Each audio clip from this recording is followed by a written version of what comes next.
Selamat datang pemirsa, Pasuruan Info hadir di pekan libur Anda bersama dengan pembawa acara yang akan memberikan berita-berita top 5 minggu ini. Dari dihantam ombak, tembok musala di Wates Lekok jebol, hingga 3 truk terlibat kecelakaan di Kejayan, 2 orang terluka. Inilah berita-berita yang akan kami sajikan.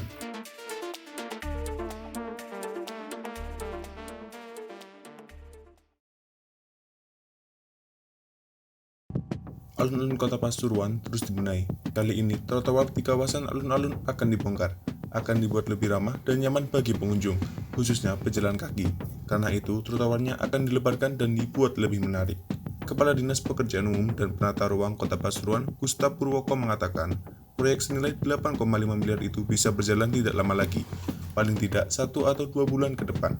Saat ini sudah memasuki proses lelang. Menurutnya, semua lantai di kawasan alun-alun akan dibongkar. Sistem drainasenya juga akan diperbaiki karena sempit. Selama ini tidak mampu menampung air dengan kapasitas besar sehingga kerap mengakibatkan banjir. Seperti trotoar di area luar alun-alun. Sekarang lebarnya hanya sekitar 3 meter, paling tidak bisa dilebarkan hingga 4 meter, sehingga ada ruang yang lebih lega bagi pejalan kaki. Lantai juga akan diganti. Gustaf mengatakan, lantai trotoar dibuat untuk menunjang kawasan wisata religi terintegrasi. Kawasan itu, lantai trotoar alun-alun akan dibuat lebih nyaman dan estetik. Pembangunannya akan menggunakan batu andesit dan coral tex. Gustaf mengatakan, perpaduan material ini memang sudah banyak digunakan dalam menunjang estetika perkotaan.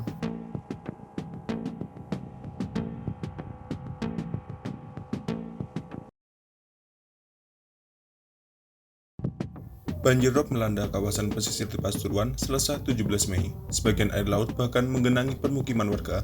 Namun banjir dipastikan tak berimbas terhadap aktivitas masyarakat yang bekerja sebagai nelayan.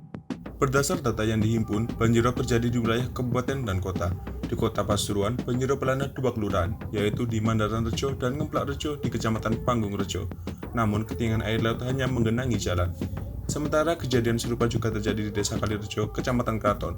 Bahkan di Dusun Kisi, air laut sampai ke rumah warga dengan ketinggian di atas mata kaki orang dewasa. Kemudian juga di Desa Jatirejo, Kecamatan Lekok.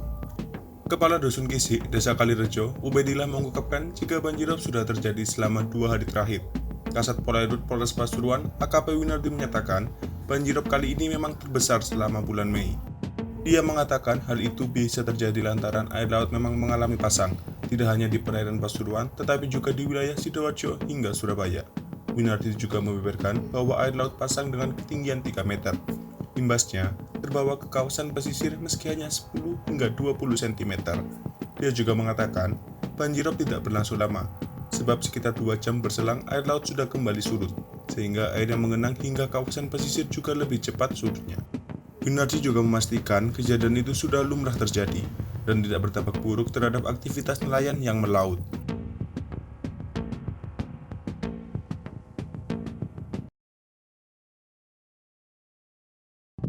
Pada hari Rabu, tanggal 18 Mei, warga Desa Karangrejo, Kecamatan Ngepol, Kabupaten Pasuruan yang tergabung dalam Forum Persatuan Warga Desa Karangrejo atau FPWDK menggelar aksi demonstrasi menyampaikan pendapat di depan umum di depan PT Aneka Tuna Indonesia atau ATI yang beralamat di Dusun Ngetal, Desa Karangrejo, Kecamatan Ngepol, Kabupaten Pasuruan. Aksi demonstrasi dimulai jam 6 pagi dan penyebabnya adalah karena tidak adanya titik temu pada mediasi pada bulan yang lalu. Para pendemo banyak didominasi dari mantan buruh warga Desa Karangrejo yang dirumahkan sebagai pihak yang merasa diperlakukan tidak adil dan dirugikan. Sesuai spanduk yang dipampang oleh para pendemo yang tergabung pada Forum Persatuan Warga Desa Karangrejo, ada 4 tuntutan yang disampaikan di antaranya. 1. Mengeluarkan biaya outsourcing dari perusahaan. 2. Mengangkat pekerja kontrak PT ATI untuk menjadi pekerja tetap PT ATI. 3. Memperkerjakan kembali para pekerja kontrak dari warga Desa Karangrejo yang dirumahkan. 4. Pihak PT ATI harus memberhentikan beberapa oknum stafnya yang bersikap sombong dan arogan dalam melakukan komunikasi tentang permasalahan tenaga kerja yang berasal dari warga Desa Karangrejo, yang berakibat meresahkan dan menimbulkan tidak harmonisnya hubungan pihak PT ATI dengan pelaksana kekuasaan yang ada di tiap dusun yang terdampak. Ketika perwakilan warga dipersilakan masuk untuk melakukan perundingan dengan pihak manajemen PT ATI, walau berjalan alot tapi telah menghasilkan kesepakatan meskipun belum bersifat final. Sebagaimana yang disampaikan oleh Ketua Forum Persatuan Warga Desa Karangrejo, Ari Kurniawan di depan para peserta unjuk rasa. M. Budi Handarto, warga Dusun Karangbangkal, Desa Karangrejo, Kecamatan Ngepol, Kabupaten Pasuruan menjelaskan bahwa 1. Apabila mengacu pada ketentuan sebagaimana diatur dalam Undang-Undang Nomor 40 Tahun 2007 tentang perseroan terbatas, Pasal 1 dan 3 tentang tanggung jawab sosial lingkungan secara jelas bahwa PT ATI terindikasi hanya melaksanakan setengah hati dan atau belum sepenuhnya. Sebagai salah satu bukti, banyak pekerja kontrak dari warga desa Karangrejo yang telah dirumahkan. 2. PT ATI sebagai perusahaan yang go internasional harus melaksanakan hasil kesepakatan yang telah disepakati bersama dengan pihak Forum Persatuan Warga Desa Karangrejo, karena menurut pendapatnya adalah Perintah Undang-Undang Nomor 40 Tahun 2007 sebagaimana dimaksud dalam Pasal 1 dan 3. Yang dimaksud tanggung jawab sosial lingkungan yang paling utama terciptanya lapangan pekerjaan bagi warga sekitar di mana perusahaan tersebut melakukan giat usahanya.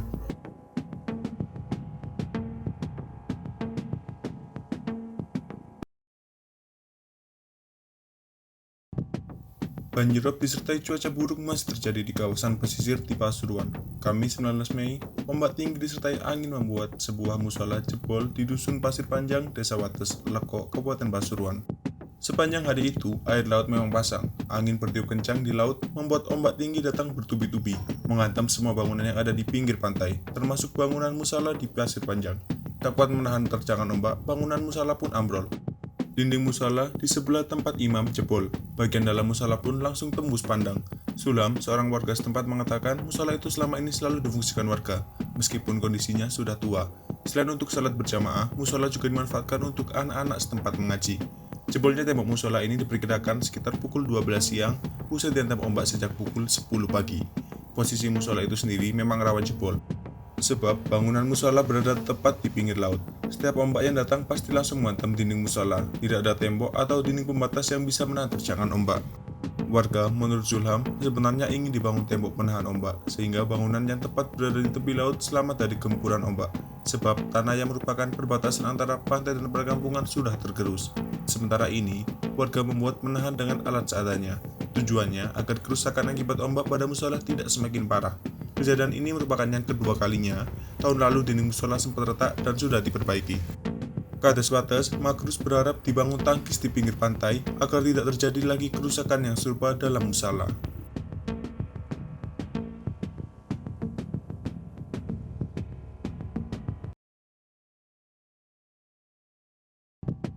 Tiga truk terlibat kecelakaan di Jalan Raya Desa Kurung, Kecamatan Kejayan, Kabupaten Pasuruan sekitar pukul 2 siang Jumat 20 Mei.